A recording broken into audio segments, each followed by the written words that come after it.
Um feliz sábado a todos. Que a graça e a paz de Jesus possa estar com cada um nessa manhã.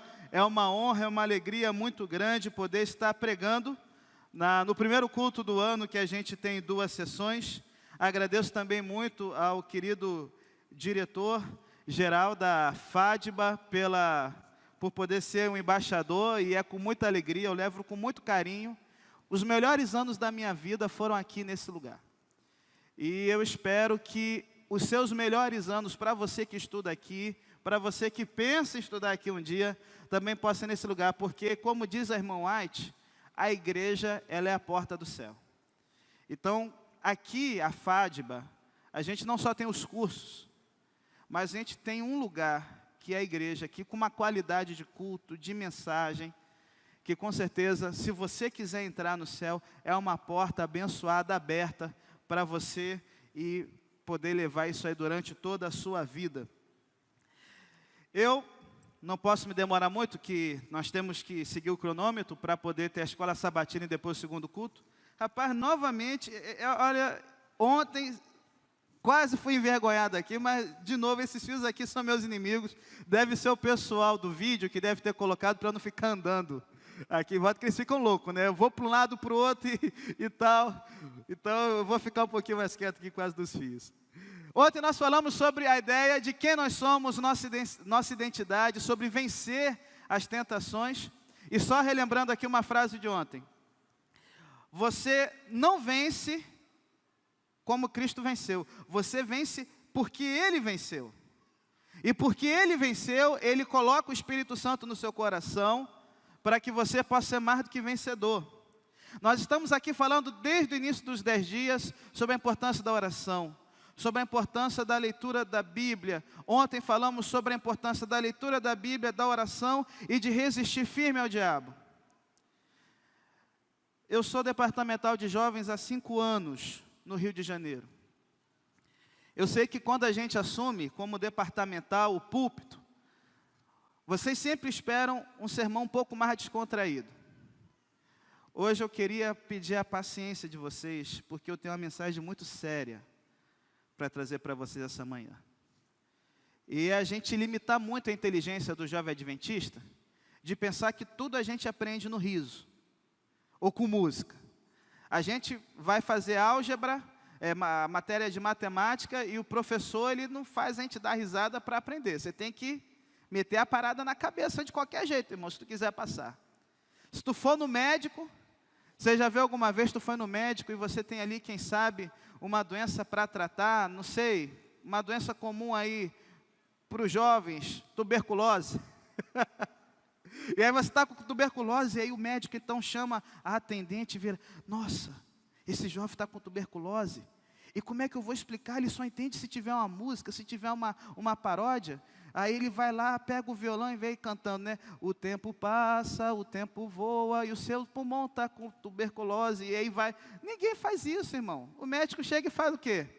Está aqui a doença e está aqui o quê? O tratamento. Hoje eu vou ser um pouco mais sério, porque é uma mensagem importante. E eu sei que, independente da idade aqui, essa mensagem é para todos nós. E eu oro a Deus para que essa mensagem ela vai fazer uma inflexão nos 10 dias. A partir de amanhã eu vou começar a falar sobre temas que vão corroborar para que a mensagem de hoje seja uma realidade na nossa vida e na nossa igreja.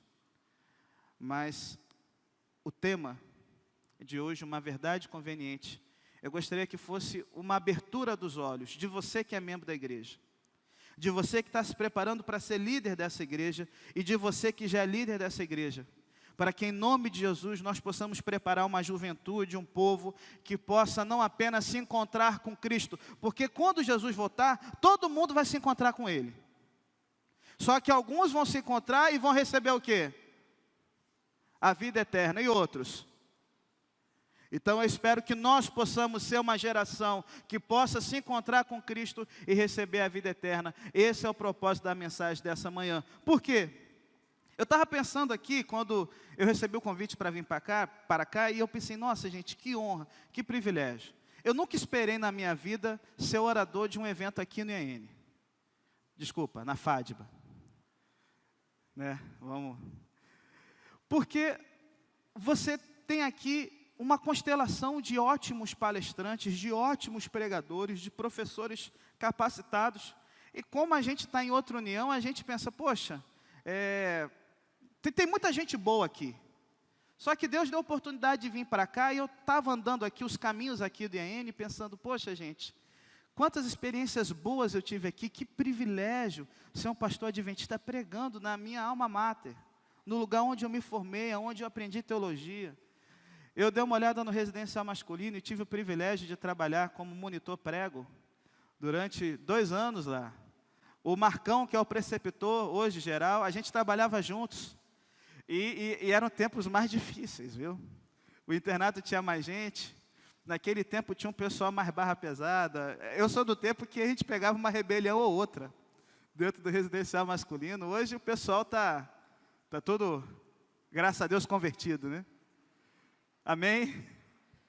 Fui monitor de campus e já rodei muito isso aqui para impedir casais de se beijarem na boca, andarem de mãos dadas. E quantas vezes eu andei aqui por esses corredores para vir para o Salt, de gravata, roupa social. E hoje eu posso vir como um pastor. O que eu me preparei aqui, sabe, é você estar no lugar onde você se preparou para realizar um sonho. E ser pastor adventista é um orgulho ainda maior. Porque eu faço parte de uma igreja que é mundial. Uma igreja com cerca de 20 milhões de membros no mundo inteiro, presente em cerca de 206 países, que prega em 891 idiomas e dialetos diferentes. Uma igreja que tem uma rede educacional com mais de 1.600.000 alunos, e nós fazemos parte dessa rede aqui. Uma igreja que tem 65 centros de produção de mídia. Uma igreja que tem 680 missionários trabalhando em período voluntário, só que esse número aqui está super defasado, porque não tem um ano em missão. Quando eu costumo fazer parcerias com a Sociedade Bíblica do Brasil, lá no Rio de Janeiro. Então, participo de reuniões, eventos que a gente tem pastores batistas, presbiterianos, assembleanos. E quando a gente vai conversando, eu falo da estrutura, do que é ser um pastor adventista, eles ficam encantados. Quando eu explico o que é o movimento que a gente faz com os jovens, o que é o ano em missão, o sistema de comportagem, o sistema de dízimos e ofertas, esses amigos pastores, presbiterianos, batistas, assembleanos, eles param e falam, cara, sua igreja é fantástica, ela é muito organizada, eu gostaria de ter alguma coisa assim. E eu vou falar, irmãos, realmente dá orgulho de ser pastor adventista. Realmente, eu sinto, sabe, não é um orgulho santo, é orgulho mesmo. De fazer parte de uma instituição que é mundial. O que você vai aprender daqui a pouco na escola sabatina, todos esses 20 milhões de adventistas ao redor do mundo vão aprender também. A gente não tem aquela coisa de chegar, sabe, bater diferentes ideias. Só que eu queria te falar uma coisa. Não é o que eu penso sobre a igreja que importa. Não é o que os meus amigos presbiterianos, batistas e assembleanos, não é o que eles pensam sobre a igreja adventista, não é o que importa. Não é nem o que a igreja pensa sobre ela mesma, e você pode ver isso no institucional, que importa. O que importa, na verdade, é o que Jesus Cristo pensa sobre nós, quando Ele olha para a nossa igreja. O que importa, na verdade, no final de tudo, é o que Cristo pensa sobre nós ao olhar para a nossa vida. Eu queria que você pensasse um pouco nos números que nós temos, nas ações que nós fazemos, e eu queria que você imaginasse agora o Senhor Jesus Cristo olhando para aquilo que nós temos dado duro para construir. Eu gostaria de ler com você o que ele pensa sobre o que nós temos feito. E eu queria convidar você para abrir a palavra de Deus no livro do Apocalipse, capítulo 3, verso 14 a 22. Eu vou ler aqui na Nova Almeida atualizada. E se você está aqui podendo enxergar as letras, eu queria convidar você a ler em voz alta comigo. Entenda, o que eu vou fazer aqui não é uma crítica à instituição, mas é uma advertência para um estado de espírito que já tomou conta de vários lugares na Europa, na América do Norte, e que tem chegado aqui no Brasil, e que se a gente não ficar alerta, isso vai botar em xeque o nosso futuro espiritual com Deus. Eu queria convidar você para lermos em voz alta juntos. Vamos aqui? Ao anjo da igreja de Laodiceia, escreva o seguinte: esta é o quê? A mensagem do amém, da testemunha fiel e verdadeira, daquele por meio de quem Deus criou todas as coisas. Eu sei o que vocês têm feito, e sei que não são nem frios e nem quentes. Como gostaria que fosse uma coisa ou outra, mas porque são apenas mornos, nem frios e nem quentes, vou logo vomitá-los da minha boca. Vocês dizem, somos ricos, tudo o que precisamos, mas não sabem que são miseráveis, infelizes, pobres nos... Portanto, aconselho que compre de mim ouro puro para que sejam de fato ricos, e comprem roupas brancas para se vestir e cobrir a sua nudez vergonhosa. Comprem também colírio para os olhos, a fim de que possam ver. Eu corrijo e castigo todos os que amo. Portanto, levem as coisas a sério e se arrependam. Escutem, eu estou à porta e bato. Se alguém ouvir a minha voz e abrir a porta, eu entrarei na sua casa e nós jantaremos juntos. Aos que conseguirem a vitória, o que eu farei? Darei o direito de se sentarem ao lado do meu trono, assim como eu consegui a vitória e agora estou sentado ao lado do trono do meu Pai. Portanto, se vocês têm ouvidos para ouvir, então ouçam o que? Diz Laodiceia, sobre o Lico, foi uma cidade construída há 2150 anos atrás por um rei sírio chamado Antíoco III. Ele construiu essa cidade em homenagem à sua esposa Laodice, ou Laodiceia, que ele se separou cerca de 2, 3 anos depois. Laodiceia foi construída num lugar estratégico, um entroncamento de avenidas principais de comércio. Imagine Feira de Santana. Feira de Santana é um entroncamento viário. Da mesma forma como Feira de Santana é próspera, quando você compara a região do entorno, sendo chamada até a princesinha do sertão, né? Laodiceia também era a princesinha do sertão da Frígia, porque várias rotas comerciais desembocavam lá. Laodiceia era conhecida por 3 coisas. Tinha uma fábrica de colírio, muito famosa em todo o Império Romano.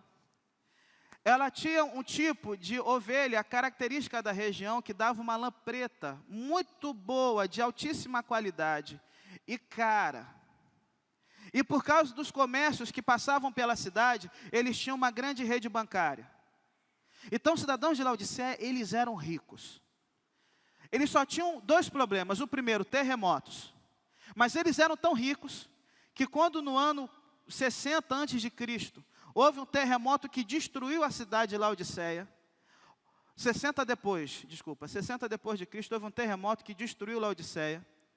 O imperador Nero ofereceu ajuda financeira para reconstruir a cidade, e eles recusaram. Porque os ricos da cidade tinham dinheiro suficiente para reconstruir uma cidade ainda melhor. O segundo problema era a coisa da água. Laodiceia não foi construída porque tinha um rio perto. Por exemplo, você pega Salvador. Por que Salvador foi construída? No recôncavo. Perto da Europa, e você tinha ali toda uma questão de a baía para poder fazer um porto saudável e a água potável perto. O Rio de Janeiro, a mesma coisa. Laodiceia não. Você não tinha rio, você não tinha água perto, não tinha nada. Então eles precisavam que a água viesse por aquedutos a 10 quilômetros de distância. E quando a água chegava, ela vinha de um lugar que tinha águas termais. Ela saía quente. Mas pelo fato de o aqueduto ser curto, ela chegava como na cidade? Morna e salobra. Então esse era o problema dessa galera. Aqui são os restos mortais, né, do aqueduto de Laodiceia. E Laodiceia tinha uma próspera comunidade judaica e cristã. Haviam cerca de 7.500 judeus em Laodiceia. No final do período do Novo Testamento, eles tinham uma sinagoga muito boa. E a gente acredita que o cristianismo foi introduzido ali por Epáfras, que era um auxiliar do apóstolo Paulo. E Essa cidade é uma das poucas onde não aconteceram conflitos entre cristãos e judeus durante o período do cristianismo primitivo. Porque os judeus eram tão ricos que eles tinham uma religião fria. E os cristãos também eram tão ricos que eles também não eram fervorosos.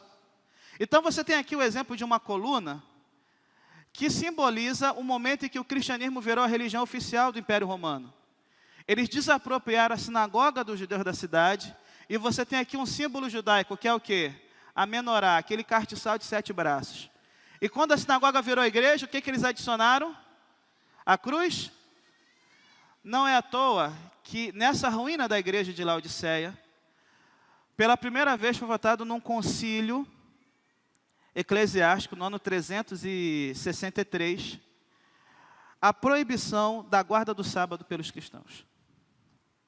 Laodiceia tem uma história de ser uma cidade rica, de ter uma igreja mundanizada, e quando o cristianismo se torna a religião do império, por ter uma comunidade judaica forte, eles agora desapropriam todos os bens, e quando os bispos da parte oriental do império se reúnem aqui para tomarem decisões que tiram os leigos de ajudar os pastores na função de propagar o evangelho, o principal decreto que eles colocam é o seguinte: no sábado os cristãos não podem judaizar. Não se pode observar o sábado como judeus, mas sim trabalhar nesse dia, reservando o descanso, se possível, para o dia do Senhor. Sabe o que eu acho engraçado? A ironia da história. Você já conhece a interpretação profética. Eu não vou me deter nisso aqui. Você sabe que das 7 igrejas, elas representam 7 períodos na história do cristianismo. E Laodiceia representa qual período? O nosso. É engraçado que a igreja que tirou o sábado, justamente representa o período da história cristã em que o sábado, ele é o quê? Trazido de volta. Só que o que me deixa triste nessa carta, é que essa carta de Jesus é uma carta dura. Jesus, ao escrever as 7 cartas que representam os 7 períodos da história do cristianismo, ele tem uma frasezinha que usa em todas as igrejas: eu conheço as tuas obras. Se Laodiceia simboliza o nosso período como adventistas, tem algumas coisas que me deixam triste. Quando eu penso no que Jesus pensa sobre a minha igreja, no que Jesus pensa sobre o meu ministério. Por quê? Aqui nas cartas, Cristo vê tanto coisas boas quanto ruins, em todos os períodos da história que não são meu, que não é o meu. Por exemplo, a igreja de Éfeso simboliza o quê? O período da igreja apostólica. Cristo olha e fala: eu conheço as tuas obras e sei que você tem o quê? Você tem perseverança, você não suporta homens maus, você tem o zelo pela verdade. Não esmorece, porém eu tenho uma coisa contra você: você abandonou seu primeiro amor. Uma igreja com perseverança, uma igreja que não esmorece, uma igreja que não suporta pessoas mais, firme na doutrina, perdeu o primeiro amor. A segunda igreja é a igreja do cristianismo perseguido, Esmirna. Cristo olha para a igreja perseguida e fala: eu conheço as tuas obras e sei do teu sofrimento e pobreza. Só que você tem uma coisa: você tem medo do sofrimento. Para aqueles cristãos perseguidos, Cristo ele tem elogios para dar. Sabe que eles estão perseverando e tem uma promessa: ser fiel até a morte, eu vou te dar o quê? Aí você tem a terceira igreja, que vai ser o quê? Pérgamo. A igreja do período em que Constantino torna o cristianismo uma religião lícita, e um dos seus sucessores, Teodósio, torna o cristianismo uma religião oficial do império. Cristo olha para Pérgamo e fala: olha, eu tenho contra você que você tem sustentado a doutrina de Balaão, e aí tem um trono de Satanás. Só que sabe o que é bonito na Bíblia? Aonde Satanás tem um trono, Cristo vai lá e ergue uma igreja. Mesmo nessa igreja de Constantino, nessa igreja que está se tornando institucional, eles têm coisas boas, conservam o nome, não negam a fé. E aí você tem um período medieval. Cristo elogia o amor, a fé, o serviço, a perseverança, fala que as últimas obras são até melhores que as primeiras, porém ele critica o fato de colocarem uma mulher chamada Jezabel como profetiza, ensinando eles a adorarem ídolos. E você tem a Idade Média, a Idade das Trevas, o pior período da história cristã, e Jesus acha uma coisa boa. Aí você tem o período da Reforma, uma igreja que pensa que está viva, mas está morta. Cristo fala, tem coisas boas aí, alguns de vocês não contaminaram as suas vestiduras. A Reforma, ela traz a Bíblia de volta ao povo, mas ela para. Você pensa que está viva, mas ela está fria espiritualmente. E é substituída pela igreja de Filadélfia. A igreja que manda o povo para a missão. Cristo tem coisas boas. Eu sei que você não tem força, conheço a tua fraqueza, mas tem uma porta aberta para você. E é uma igreja que se considera fraca. E quando você vê a história das missões protestantes, que é o período de Filadélfia, você vê que o que aconteceu só pode ter sido obra do Espírito de Deus. Ele pega os mais fracos, ele pega os menos instruídos, ele pega os mais pobres, e esses homens saem levando o evangelho ao ponto de tornar o cristianismo a maior religião mundial. E chega na gente. Nada bom. E quando a gente olha para a história do cristianismo, a gente tem que prestar atenção no silêncio também. Nós somos uma igreja que restaurou a verdade. Nós vivemos num período em que é difícil ser crente, porque a gente tem que lutar contra um monte de coisa, mundanismo, materialismo, e aí vai. A gente tem crescido ao ponto de, quando começou a igreja, 50 resolveram, após o desapontamento, buscar o que estava acontecendo através da Escritura. Quando a igreja foi organizada em 1863, 3.500 membros. Quando foi organizada em Conferência Geral, Divisão, União, 70 mil. Hoje, mais de 20 milhões. Com instituições, com obras de filantropia. Quando a gente vê a história do remanescente de Deus, a gente nunca esteve tão bem. A gente não tem mártires. A nossa fé não é perseguida. Ser adventista não coloca ninguém na cadeia. A gente tem boas obras. E sabe o que me entristece? Quando você olha para as outras igrejas, tem coisas que Cristo não condena. E é isso que me deixa assim, encucado. Se Laodiceia não recebe elogio, também não recebe as condenações das outras. Por exemplo, Tiatira e Pérgamo, você tem ali a adoração de ídolos. E a gente não tem. Você tem nas outras igrejas escândalos morais, como a obra dos nicolaítas, por exemplo. E quando a gente olha para o mundo religioso, irmãos, a gente não encontra esses escândalos que a gente vê aí fora. A gente não vê escândalo de pastor adventista se enriquecendo de forma ilícita. A gente não tem esses escândalos morais envolvendo o ministério ou os membros tomando páginas de revista, como a gente vê aí fora. E se a gente pensa num período, e principalmente comparando com o início dessa igreja lá nos pioneiros, a gente pode dizer que as coisas estão boas, a gente pode até falar que é bênção de Deus. Porque quem aqui tem mais tempo de adventista, sabe como era difícil trabalhar há 30, 40 anos atrás. Só que, quando Cristo olha para a gente, Ele nos vê diferente. Ele nos vê como? Miseráveis, pobres, cegos e nus. Qual o problema? Esse templo é bênção de Deus, sim ou não? As conquistas pessoais que você tem tido e acadêmicas são bênçãos de Deus, sim ou não? A gente, cada ano que passa, a gente batizar mais do que batizou no outro, a gente envolver mais jovens na missão, ter uma igreja mais engajada, é bênção de Deus, sim ou não? Então, por que quando Cristo olha para a gente, Ele usa um termo forte, vomitar, quer dizer que a gente já... Porque, você já vomitou alguma coisa? Imagina aquele pudim que você ansiou comer. E aí você chega, come aquele pudim na sobremesa, e aquilo te dá um prazer, uma alegria, e de repente aquilo te embrulha o estômago. Rapaz, o que é mais frustrante? Vomitar jiló ou pudim? O pudim. a sobremesa, porque você sentiu prazer. É isso que Cristo está dizendo. Eu já senti prazer em vocês, mas agora eu não tenho sentido mais. E isso está me dando náusea, isso está me dando embrulho, porque as obras de vocês, elas estão tendo um problema.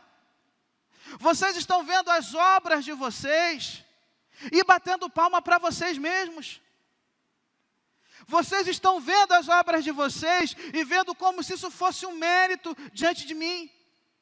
Vocês estão vendo as obras de vocês e dando mais valor à ação e à obra do que à motivação interna.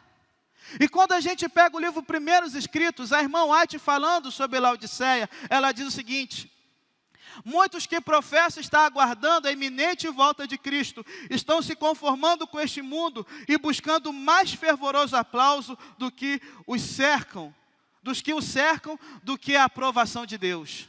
São frios e formais, como as igrejas nominais, das quais estão separados apenas há pouco. Qual o problema de Laodiceia? É não fazer obra? Não. É erro doutrinário? Não. É escândalo moral? Não. É idolatria? Não. Qual o nosso problema? A gente está permitindo com que esse mundo, ele molde a forma como nós vemos a realidade espiritual e nos relacionamos com Deus. A irmã White, ela vai dizer o seguinte: quando Cristo começa a dizer qual é a solução, ela fala: a fé e o amor são as verdadeiras riquezas. O ouro puro, que é testemunha verdadeira, aconselha os mornos a comprar. Por mais ricos que sejamos em tesouros terrestres, toda a nossa riqueza não nos habilitará a comprar os preciosos remédios que curam a doença da alma chamada mornidão. A inteligência e as riquezas da terra eram impotentes para remover os defeitos da igreja de Laodiceia, ou remediar-lhes a deplorável condição. O ouro aqui recomendado como tendo sido provado no fogo é fé e amor. Os vestidos brancos são a pureza de caráter, a justiça de Cristo comunicada ao pecador. O colírio é aquela sabedoria e graça que nos habilita a distinguir entre o mal e o bem e perceber o pecado sob qualquer disfarce. O colírio divino comunicará clareza ao entendimento. Cristo é o depositário de todas as graças, pois ele diz: aconselho-te que de mim compres. O que nos falta? Por isso que Cristo fala no Evangelho: quando vier o Filho do Homem, por acaso ele encontrará o quê? Sabe, irmãos, temos um grande perigo. Somos muito ativos na causa de Deus. Mas a gente pode se encontrar tão perdido quanto que estão lá fora. Porque muitas vezes nós fazemos as coisas para Deus esperando aplausos.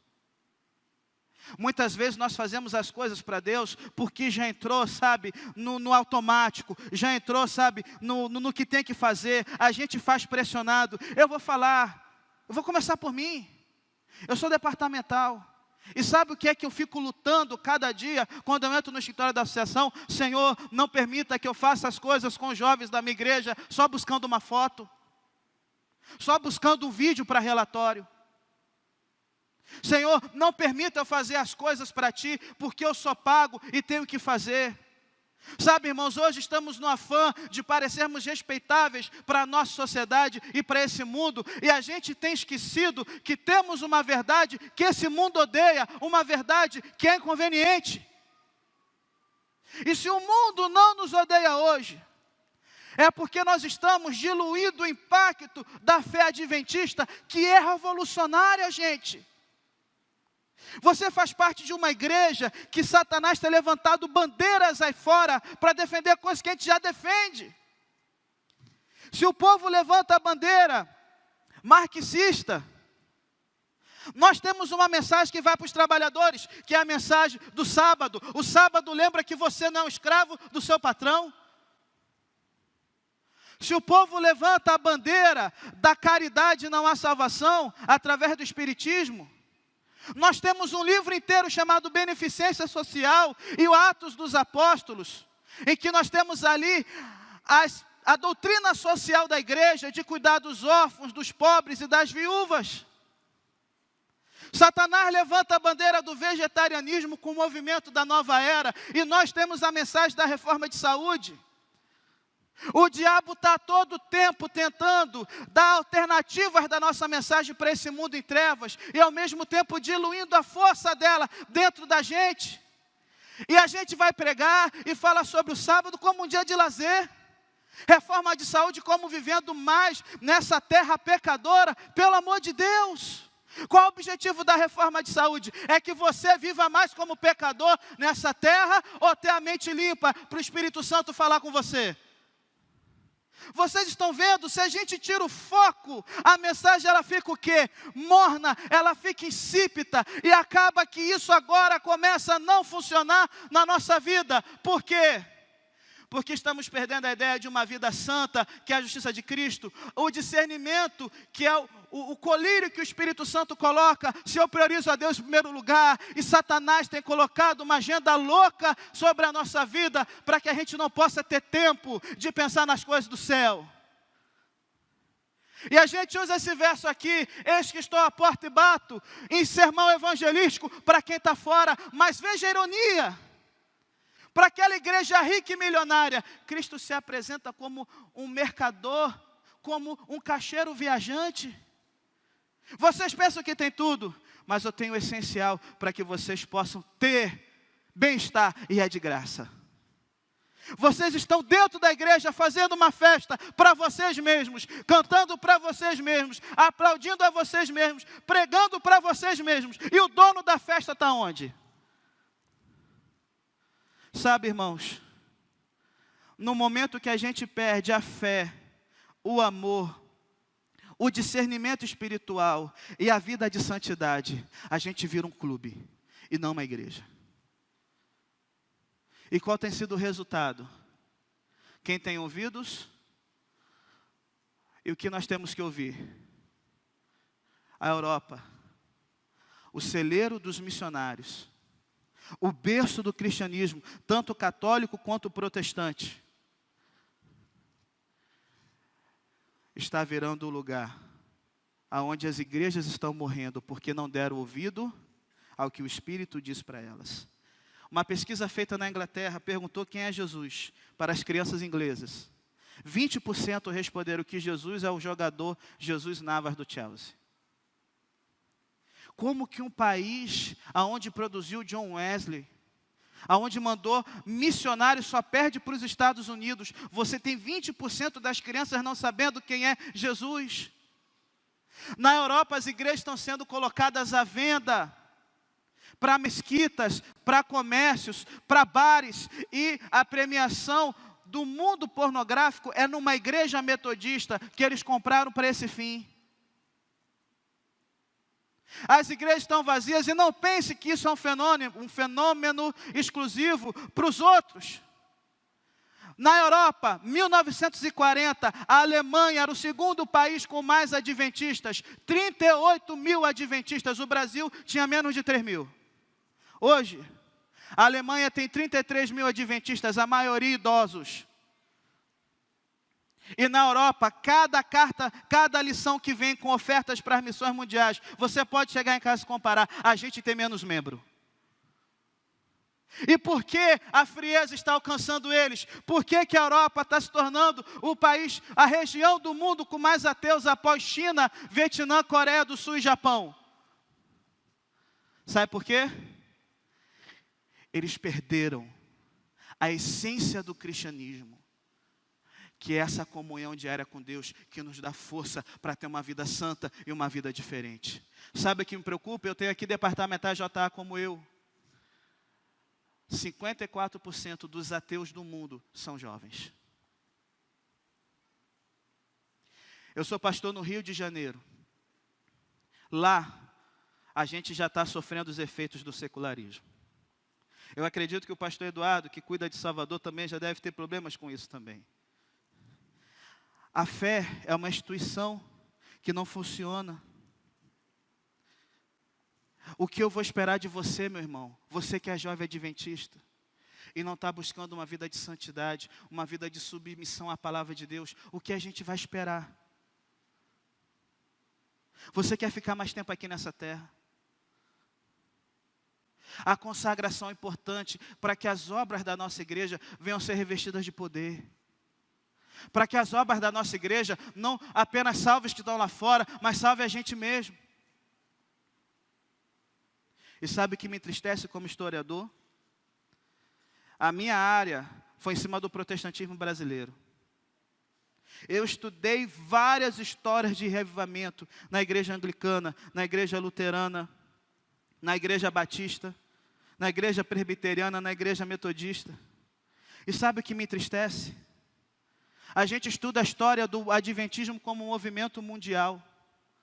E a gente não consegue encontrar uma história de reavivamento que pegue regiões, que pegue o país.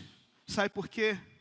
Satanás sabe que quando o reavivamento começar dentro da nossa igreja, isso não vai ser mais um evento que vai entrar na história, vai ser o último evento da história, porque quando o reavivamento tomar conta da gente, quando a gente buscar ter as coisas que Cristo está oferecendo para a Laodiceia, é a chuva serôdia, o Espírito Santo vai ser derramado e a história desse mundo vai ter chegado ao final. Então, se tem uma coisa que o diabo vai tentar fazer, é te afastar da Escritura, é te afastar de uma vida de oração, é colocar o mundo no seu coração, porque ele quer ficar o máximo de tempo aqui. Mas você não foi feito para esse mundo. Eu quero encerrar uma história curta. Eu sei que já estourei. Para mostrar para você que quando Cristo termina para Laodiceia e fala, ao vencedor, tem um segredo que a gente pode se apropriar hoje. O pastor Erlo Stegen, ele era descendente de alemães e nasceu na África do Sul por volta dos 1920. Erlon nasceu ainda dentro da ideia do apartheid. Seus pais alemães, luteranos, não se misturavam com negros. E a África do Sul, debaixo de um governo protestante e racista, separava negros de brancos. Quando tinha 15 anos de idade, Erlon, um adolescente, ele ouviu um dia uma pregação, o testemunho de um jogador que havia se tornado cristão. E ele havia abandonado o ateísmo e se tornado crente. E aquilo mexeu tanto com a vida daquele jovem, que ele resolveu ir para Pretória, a capital da África do Sul, e estudar lá, para ser um ministro, um evangelista também. Ele foi o melhor aluno da classe. Quando Erlo se formou, o sínodo da igreja luterana deu chamado na mão dele. E o chamado dele foi para ir trabalhar com os Zulus, uma tribo sul-africana, na província de KwaZulu-Natal. Erlo pegou aquele chamado e se decepcionou. Ele não queria trabalhar com negros. Ele era o melhor aluno da classe. Ele era para trabalhar com os brancos. Ele pensava em ir para a Europa para fazer o mestrado, doutorado. Estavam desperdiçando tudo dele ali com o povo pagão. Erlo foi com má vontade para a missão. Passou 12 anos ali com resultados magros. A missão não avançava. E um dia, quando ele estava ali conversando com um dos chefes tribais, o chefe tribal virou e falou o seguinte: pastor, o cristianismo nunca vai criar raiz aqui, porque para a África o cristianismo é como a água que se joga para apagar uma fogueira. Ela consegue apagar o fogo e fervor, mas não consegue ter profundidade para descer e alimentar a raiz que é o coração africano. Vocês estão apagando a nossa cultura, mas não estão colocando nada em troca que vale a pena. Cara, aquilo deixou o pastor Erlon invocado, enjoado. Ele falou: o quê? Esse negro vem dizer que a fé cristã não serve para cá. Ah, não, eu vou fazer um sermão no domingo que vem. Eu vou destruir os deuses. E ele chegou, fez aquele sermão, e ele arrebentou tudo quanto era Deus pagão, o orixá, caboclo, guia, o que quer que seja. E ele falou que Jesus Cristo tinha todo o poder, o Deus Todo-Poderoso, que quem pedisse as coisas com fé ia conseguir. E sabe, tem duas formas de você pregar bem, irmão: ou cheio do Espírito Santo, ou cheio de ódio. Porque tem um povo que gosta de sermão com ódio, já reparou? Político é assim também. E aí o cara, aquele ódio, e é engraçado que você prega com ódio, o povo gosta. Vai lá para trás chorando: pastor, que maravilha, era para mim. E está lá o povo cumprimentando o Erlon, e ele, arrebentei. Quero ver agora aquele chefe tribal falar alguma coisa, porque o povo era obrigado a ir para os cultos da missão. Chegou uma mãe, uma jovem mãe, 30 e tantos anos. Pastor, o senhor falou que Jesus tem todo o poder? Tem. E Ele pode tudo? Pode. Ele pode tudo mesmo, pastor? Pode, minha filha. Até curar a doença pode. Glória a Deus. Pastor, tem uma filha que está doente. Ela é louca. E o senhor vai na minha casa orar para que Jesus possa curar ela. Pode ser? Aí ele pensou, rapaz, se amarrou, né? Se amarrou, porque ele vai dizer o que agora? E ele então escreve no livro pensando, poxa, eu podia ter dito, que loucura, tem bons psicólogos e tal, não é assim. Só que ele se viu amarrado e falou, eu vou. Mas pensou, tem que ganhar tempo. Irmão, onde que a senhora mora? A 1 quilômetro aqui da missão. Rapaz, dá para ir de carro? Não, é um pouco longe, eu tenho que me organizar. Amanhã eu vou. Tudo bem. Aí ele foi, pegou o livro de psicologia, deu aquela estudada, loucura, já montou o discurso. E foi para a vila que aquela pagã morava. Quando ele chegou na Vila Zulu, no meio da vila, tipo um pelourinho, uma mulher amarrada com arame, urrando e gritando. Pastor Erlon chegou e falou o seguinte, ela é a louca? Pastor, é a minha filha, é a louca. E ela está amarrada com arame? Tá, pastor, porque quando ela fica louca, ela levita. Ela não fica no chão. Quando ela fica louca, ela fala no idioma que ninguém entende. Quando ela fica louca, tem que ter 5 homens para segurar. Quando ela fica louca, ela tenta matar a gente. Rapaz, isso é loucura ou é o que, irmão? Isso é possessão demoníaca.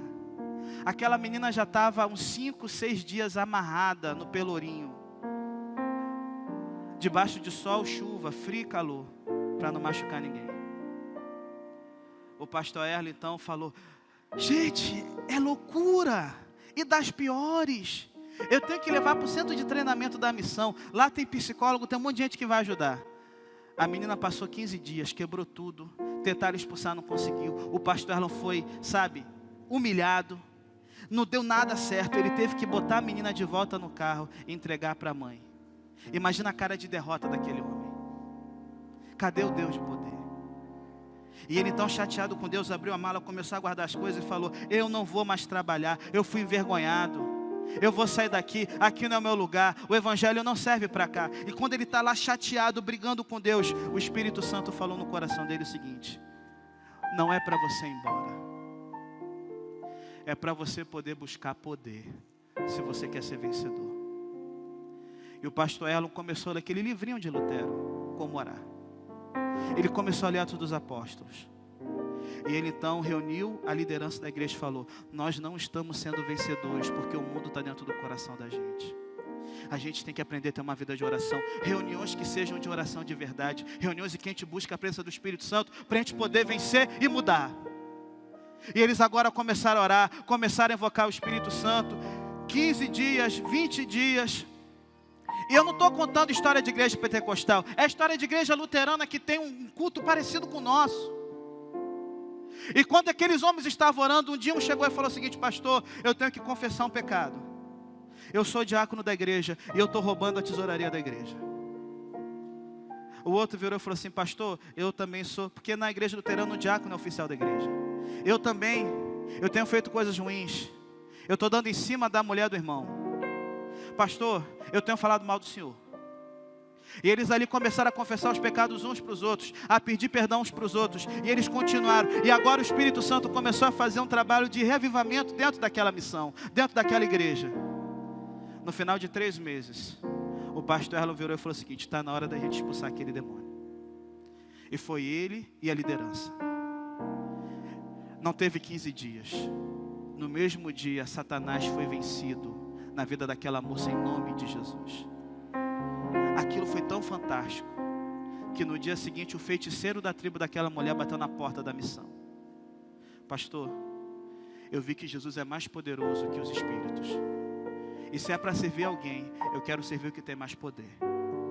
No dia seguinte, o feiticeiro da tribo vizinha, durante cerca de 15 dias, feiticeiros e líderes tribais começaram em direção àquela missão, para ver o que estava acontecendo ali. Começou um trabalho de evangelização, de revivamento. Aqueles alunos da missão começaram a ir pregar, e durante 2 anos, cerca de 13.000 pessoas abandonaram o paganismo e se tornaram cristãos. Na igreja do pastor Erlon, agora não tinha mais apartheid, negros e brancos juntos. O negócio mudou.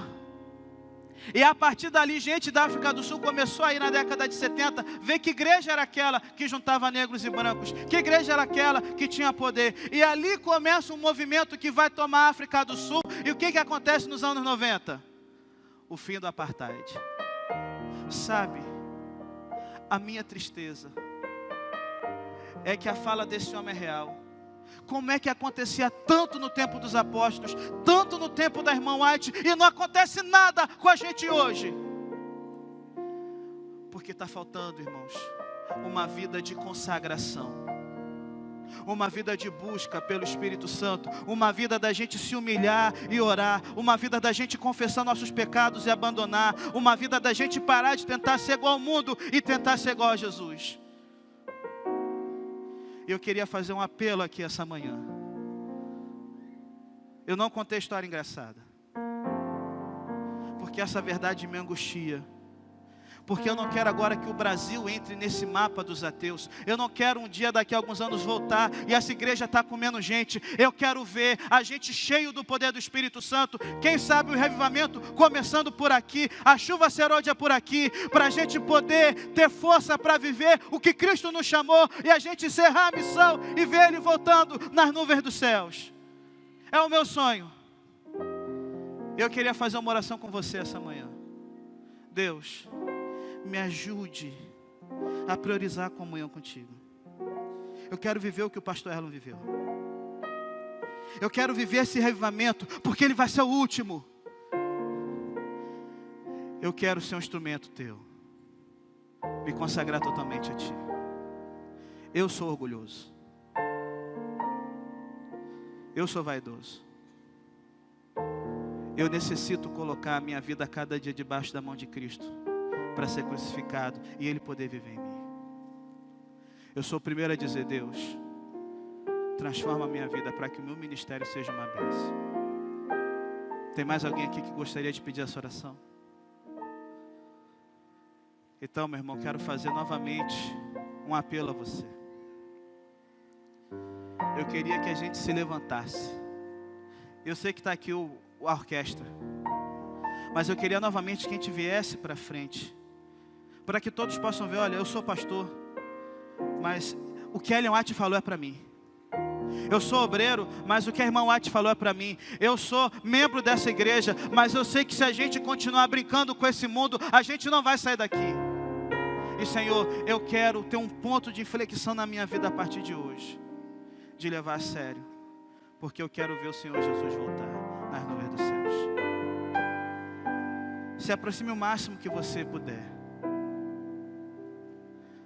Mas eu quero fazer um apelo aqui, por favor, que isso não seja só uma mensagem que vai ficar na sua cabeça e vai sair. Que ao você voltar para casa, você priorize isso. Que ao você voltar para suas atividades, pense: eu estou buscando a minha glória ou a glória de Deus? E se essa igreja está fria, é porque o nosso coração está. Já temos coisas boas, só falta o fervor. Eu quero pedir por isso agora aqui em nome de Jesus. Vamos orar? Ó Deus, estamos aqui na Tua presença, confessando o nosso pecado. Nós temos nos apaixonado muito por esse mundo. Temos utilizado métodos que são mundanos. Temos utilizado até a forma da gente se comunicar. A gente tem visto aquilo que é essencial na nossa mensagem, e a gente tem deixado os marxistas levantarem a bandeira que é nossa, os espíritas levantarem a bandeira que é nossa, a nova era levantar a bandeira que é nossa. Ó Deus, tem misericórdia de nós. A solução para esse mundo se encontra na igreja de Jesus Cristo. É na igreja que Jesus se revela, é nela aonde Ele está passeando. E eu sei que o Espírito Santo está nesse lugar agora, nos chamando para uma vida santa, para uma vida de profundidade com Deus. Então eu te rogo nesse momento, Senhor, tem misericórdia de nós. Tira o orgulho, a soberba, a inveja. Tira a busca pelas coisas materiais. Coloque no nosso coração o anseio do salmista, que mais vale passar um dia na sua presença do que em qualquer outro lugar. Nós não podemos orar esse trecho da Bíblia ainda. Então angustia o nosso coração com isso, para que possamos ser quebrantados pelo Teu Espírito, para que possamos traçar estratégias diferentes para a Tua igreja, em cima do que a irmã White diz, e que o reavivamento venha com a reforma, para que possamos ser salvos e não trabalhar pela salvação dos outros. Como principal dos pecadores, eu te peço perdão, e peço que o Teu Espírito perdoe a cada um e lhe conceda a vitória, porque em Laodiceia há o que é o vencedor. É o que nós te rogamos, em nome de Jesus Cristo. Amém.